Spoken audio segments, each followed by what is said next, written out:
IWB mendapatkan bocoran terbaru tentang kehadiran New ME King yang akan memiliki tenaga sangat besar. Ini adalah generasi VVA dengan transmisi 6 speed. Seperti apa? Kita akan bahas dan kemana-mana bakal seru, Cak. Oke?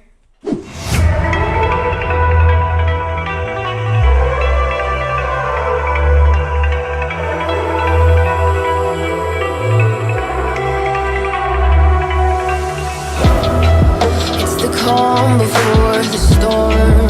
Things aren't as they were before. You best start rising. Did you think you could keep us out? Shut the gates, forget us now. Tides are changing.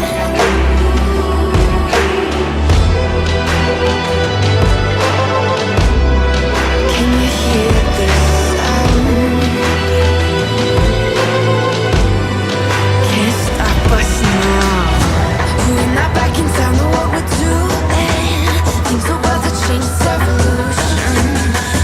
Assalamualaikum warahmatullahi wabarakatuh. Ketemu lagi dengan IWB, Cak. Alhamdulillah Kang Bro ya, hari ini bangun tidur IWB langsung garap video buat sampean semuanya supaya sampean tidak ketinggalan update sekecil apapun tentang motor baru, termasuk generasi yang paling fresh, generasi yang akan dirilis oleh Yamaha. Sebuah kabar ataupun bocoran sebenarnya langsung dari Vietnam. Kenapa? Karena Vietnam memang beda dengan tanah air. Kalau sampai memperhatikan dari gaya Yamaha ini, strategi marketingnya berbeda. Karena gini, Cak, sebuah produk itu disesuaikan dengan pasar. Artinya ketika pasar di Indonesia mayoritas adalah motor matic, maka untuk bebek pun ya sedikit di belakang, Cak. Jadi kalau sama memperhatikan tuh flow-nya tuh jelas bahwa untuk motor-motor terbaru kebanyakan akan rilis di Vietnam, khususnya untuk motor bebek. Oleh karena itulah IWB selalu mantau dari sana dan matur nuwun buat Cak Nguyen yang selalu membantu IWB ya, sehingga saat ini pun IWB nggak ketinggalan kereta mengenai kabar terbaru untuk New Jupiter ME King. Sebagai informasi buat sampean semuanya yang subscribe Iwan Benaran, ada informasi terbaru dari ujung Vietnam. Ini merupakan informasi official teaser yang datang dari Yamaha Vietnam, di mana mereka meluncurkan sebuah teaser yang mempertontonkan produk yang kemungkinan besar akan dirilis. Bukan kemungkinan besar lagi sih, memang akan disita di Vietnam itu pada tanggal 29 Desember. Jadi nggak nyangka juga, Cak, wes podo pre kabeh malah rilis produk. Makanya kita akan pantau lainnya bakal seru. Jadi ini strategi yang memang unik banget, sebab mayoritas pabrikan itu akan tutup buku istilahnya ya di Desember ini. Tapi siapa menyangka ternyata di Vietnam Yamaha meluncurkan teaser yang diduga sebagai New ME King dan akan dirilis pada tanggal 29 Desember ini. Oke, kita akan skip mengenai itu, tapi kita akan coba untuk menganalisa, membedah. Dan juga IWB kebetulan dibantu oleh Cak Nguyen supaya sampean mendapatkan kisi-kisi, walaupun tentu sekali lagi akurasinya belum tentu bisa kita pegang, tapi setidaknya sampean mendapatkan gambaran bahwa ini akan menjadi the most powerful moped 150cc. Motor ini sudah berseliweran di Vietnam, kemudian di Malaysia berupa spy suit. Di tanah air itu nggak ada sama sekali mengenai informasi mengenai bebek ini. Tidak ada spy suitnya, nggak ada penampakannya. IWB juga heran. Teman-teman biasanya kan kalau ada namanya test ride atau namanya pengetesan uji coba di jalan itu, Yamaha biasanya kan terpantau di jalanan, entah di Pantura, entah di Indramayu. Ternyata di tanah air nggak ada sama sekali pergerakan, nyaris minim pergerakan, nyaris tidak terendus sama sekali. Tapi sama dengan Aerox, mirip dengan Aerox, ternyata di Vietnam lah yang menjadi acuan kita. Exceedress 155 ini sudah nongol di Vietnam mungkin sekitar beberapa bulannya lalu. IWB juga sudah bahas di warung iwanbenaran.com. Di sana IWB jabarkan mengenai desainnya. Desainnya berubah, Cak. Desainnya berubah. Walaupun basisnya mungkin masih mirip dengan sebelumnya, tapi kalau diperhatikan prototipe detailnya berubah. Baik dari depan, samping, hingga belakang pun berubah. Dari depan yang pasti adalah bagian headlampnya. Jadi kalau saya memperhatikan bagian lampunya ini memang rada-rada unik dan rada kaku ya. Mungkin Yamaha ingin membuat gebrakan yang berbeda. Bahkan dari samping pun layer-layernya sedikit dilakukan perubahan. Bukan sedikit lagi, sebenarnya banyak dilakukan perubahan oleh Yamaha. Dan kalau saya memperhatikan ini sepertinya layernya tidak lagi segalak dibandingkan dengan kondisi sebelumnya. Begitu juga dengan bagian joknya, Cak. Joknya juga berubah. Saya memperhatikan saja. Shape joknya berubah dan kita juga pastikan bahkan bagian behelnya pun berubah, atau pegangan itu yang itu, Cak, yang besi ini kalau Cak yang buri ya kan. Jadi buat handle belakangnya itu dirubah dibandingkan ke sebelumnya lebih agresif yang lama. Ini opini pribadi, Cak. Bahkan juga buritanya atau stop lampnya itu juga berubah. Sama perhatikan saja, stop lampnya sekarang sedikit rada vertikal, jadi ada shape vertikal ya, mirip-mirip dengan model R15 dan sebagainya. Ini berbeda dibandingkan dengan generasi sebelumnya.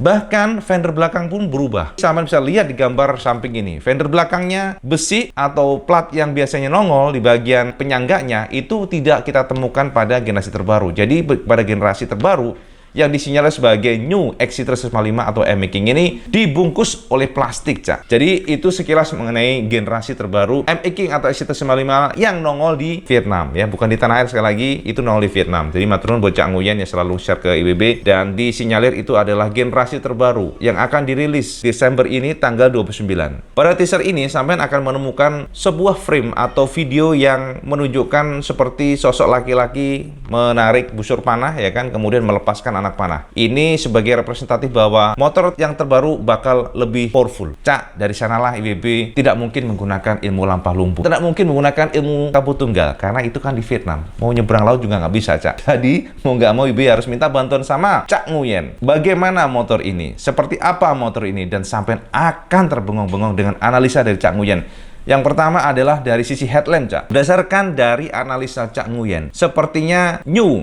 XC355 atau M-Making akan mengadopsi headlamp yang cukup unik. Yang pertama, kita memperhatikan dari teaser, Cak. Selain perhatikan teaser dengan gambar terlampir, kita akan ditunjukkan atau dipamerin model DRL yang berbeda lagi. Sekali lagi, model DRL-nya itu kayak coretan gitu, kemudian ditarik semi vertikal ke atas, miring. Tapi di sana, di bagian coretannya yang bawah, itu sampean akan menemukan sebuah rongga seperti celah LED kiri kanan. Pertama, kita berpikir apakah celah reflektor ini, seolah-olah reflektor ini hanya hiasan atau variasi. Ini IBB juga sempat diskusi dengan Cak Nguyen, kita sharing, dan memang kita sepertinya sepakat bahwa ini disinyalir reflektornya bukan hanya variasi, tapi ada fungsinya. Nah, ini menarik kan? Apa fungsinya, Cak? Kalau sampai nyalakan lampu, nyalakan kontak, itu pasti DRL akan nyala. Itu otomatis. Itu sudah jamak. Motor-motor sebagian besar begitu. Bener nggak? Tapi yang menarik adalah ketika motor tersebut di starter, barulah lampu akan menyala. Namun jadi masalah adalah, kenapa Yamaha disinyalir memberikan dua reflektor bawah dan atas? Atas kan sudah ada nih reflektornya, yang kita sebut sebagai headlamp lah kasarnya. Tapi kenapa di bawah DRL tersebut ada semacam seperti celah reflektor yang disinyalir ada fungsinya? Nah, dari sana, Cak, kita punya 3 analisa. Nah, ini yang menarik nih, sama perhatikan nih, 3 analisa. Yang pertama, analisa yang rada gila, ya kan, rada ketir, bosone rada edan. Masalahnya kita, ya ini rada jeleneh, tapi kita sangat yakin ke sana tuh, nggak tahu deh, itu kalau dari possibility-nya kalau lebih gede. Yang pertama, lampu bawah reflektor itu akan berfungsi. Jadi celah yang IBB sebut tadi. Fungsinya buat apa? Disinyalir fungsinya adalah untuk lampu jauh.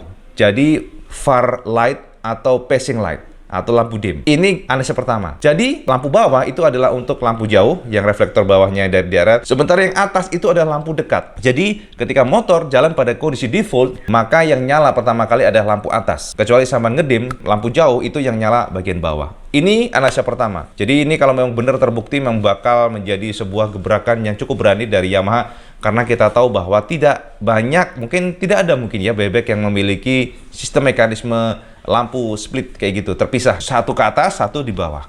Yang atas adalah untuk lampu dekat, yang bawah untuk lampu jauh. Ini analisa pertama. Yang kedua, bisa jadi dibalik. Pada kondisi default, yang bawah nyala, sementara yang atas itu yang mati. Jadi ketika kita nembak lampu jauh, itu yang nyala lampu atasnya. Tapi ini cukup lemah, Cak, analisanya. Karena ketika kita lihat dan kita teliti dari beberapa spy shoot ketika motor ini melaju, sebenarnya akan melihat bahwa lampu atas itu menyala. Artinya, yang bawah tidak menyala. Jadi artinya sepertinya ya, jadi sepertinya di sana ada yang pertama untuk prediksi yang paling kuat. Analisa ketiga itu hanyalah hiasan. Jadi baik lampu utama ataupun lampu jauh atau lampu dekat itu di atas. Ini yang paling apa ya?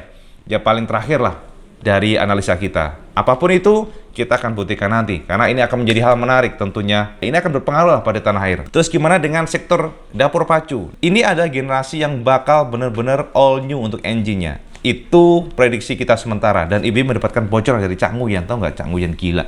Cak Nguyen memberikan ini, Cak, semua kisi-kisi jelas banget, tahu nggak? Tapi nggak tahu ini bener atau enggaknya. Mengenai power, ya ini power nih, Cak. Engine pertama, New M-Making atau XC355 disinyalir akan membuang mesin yang lama, mesin yang sudah jadul, bosonya, mesin yang memiliki kubikasi 199, sekian disinyalir, ya kan?